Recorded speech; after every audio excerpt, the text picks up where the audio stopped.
Watch this, chicks, for an awesome way to make a glam pumpkin using a paper mache pumpkin from Hobby Lobby and some really simple hot glue molds. I started off with a paper mache pumpkin from the Hobby Lobby. I then went and had a bunch of glue molds in my stock, so I pulled out some long ropey ones and tucked those down into the ribs of the pumpkin. Then I took some other fancy looking glue molds and I just glued those right around the little stem at the top of the pumpkin in between the long strips. I then covered the entire pumpkin in white chalk paint.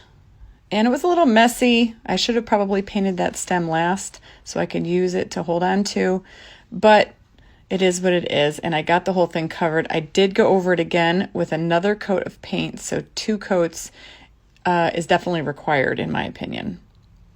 But make sure that you dry that first coat really good before you start applying the second coat.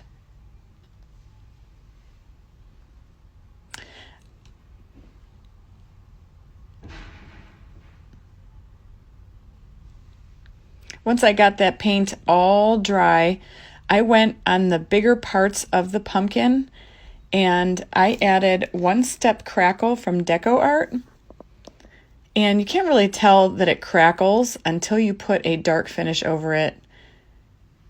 And after I got that nice and dry, and yes, you're supposed to let it dry for like 2 hours, but you know me, I'm in a hurry.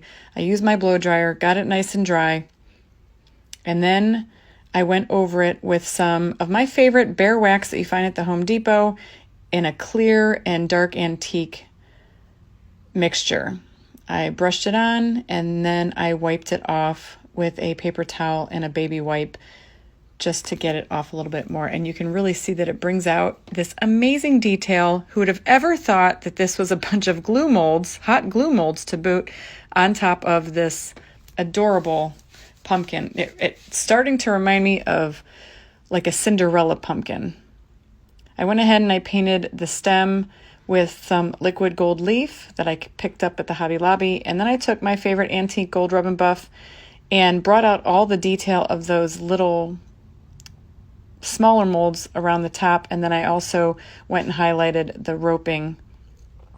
I then decided, because I'm the sparkle chick, I went and added Mod Podge to all those bigger pieces of the pumpkin, and I diamond dusted it, of course. So it's super sparkly all the way around, and it's really stinking pretty, if I do say so myself. Very glam, very boutique feel, super sparkly. In the end, I did take my favorite Totally Dazzled larger pieces and added them around.